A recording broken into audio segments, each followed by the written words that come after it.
Penyebaran Islam di Demak dimulai dari Kerajaan Demak yang didirikan oleh Wali Songo dan dipimpin oleh Raden Patah. Dan Kerajaan Demak juga menjadi kerajaan Islam pertama di Tanah Jawa.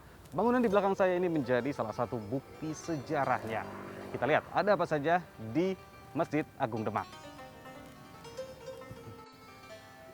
Gaya tradisional Jawa begitu melekat sekali dari gaya arsitektur Masjid Agung Demak. Nah, seperti contohnya adalah pilar yang berada di teras Masjid Agung Demak. Tapi yang menjadi pusat perhatian saya dan saya ingin tahu adalah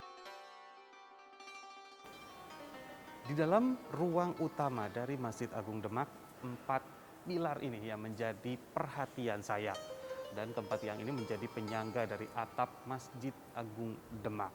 Dan keempatnya juga menjadi bukti sejarah penyebaran Islam karena dibuat oleh 4 sunan sekaligus, yaitu adalah Sunan Ampel, Sunan Gunung Jati, Sunan Bonang, dan Sunan Kalijaga. Nah, untuk buatan Sunan Kalijaga ini, pilar ini disebut dengan Saka Tatal.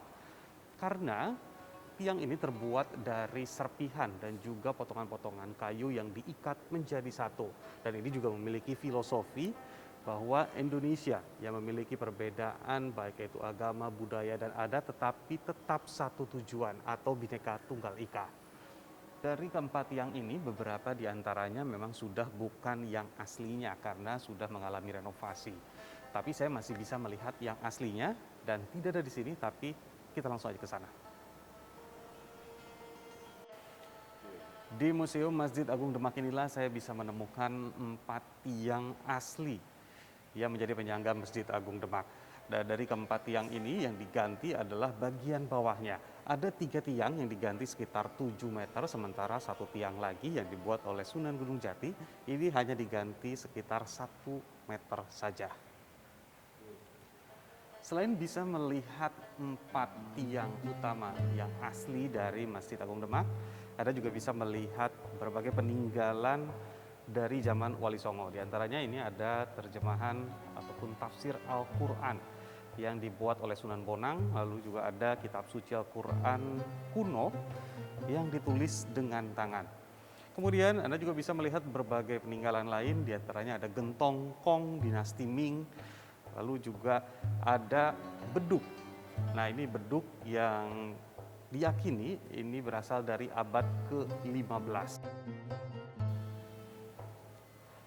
Lalu Anda juga bisa mengetahui filosofi dari atap Masjid Agung Demak. Jadi Masjid Agung Demak ini memiliki atap atau yang disebut dengan sirap. Ada 3 susun yang memiliki filosofi adalah iman, Islam, dan juga ihsan. Lalu di atasnya ada mustoko. Nah, mustoko ini mengartikan kekuasaan tertinggi adalah Allah Subhanahu wa Ta'ala.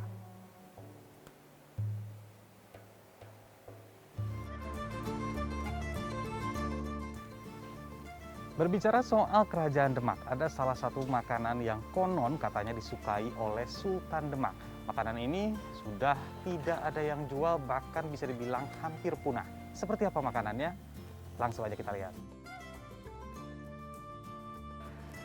Saudara, ini dia makanan tradisional Demak yang bisa dikatakan hampir punah, namanya nasi keropokan. Bagaimana nasi keropokan tersebut bentuknya? Langsung aja kita buat bersama Chef Ayatullah. Silakan Chef, dibuat nasi keropokannya. Nah, jadi saudara, selain daun kedongdong yang menjadi keunikan nasi keropokan, yaitu adalah daging yang digunakan. Dagingnya yaitu adalah daging kerbau ya Chef. Nah, kenapa daging kerbau? Karena pada zaman dahulu sebagai salah satu bentuk penghormatan kepada agama Hindu yang tidak memakan daging sapi, sehingga daging kerbau yang digunakan.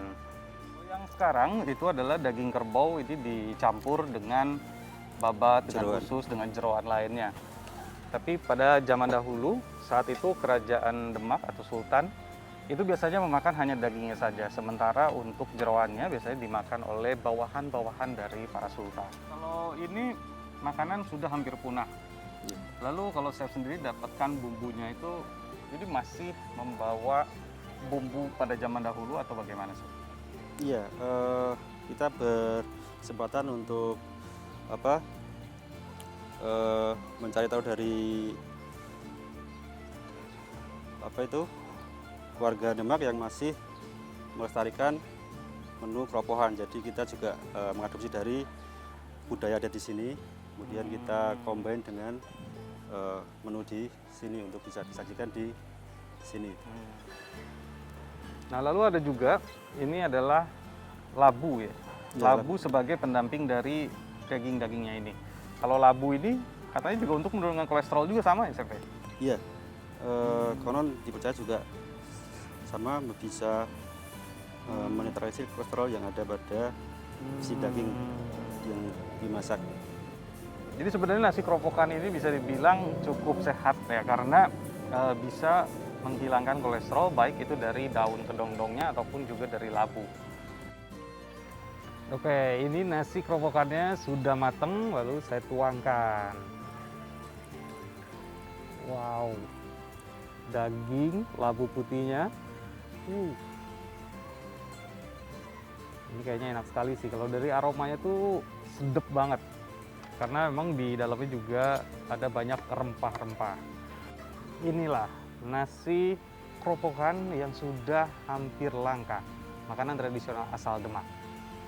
Sampai ketemu lagi di Jalan-Jalan Mencari Berkah Safari Ramadan.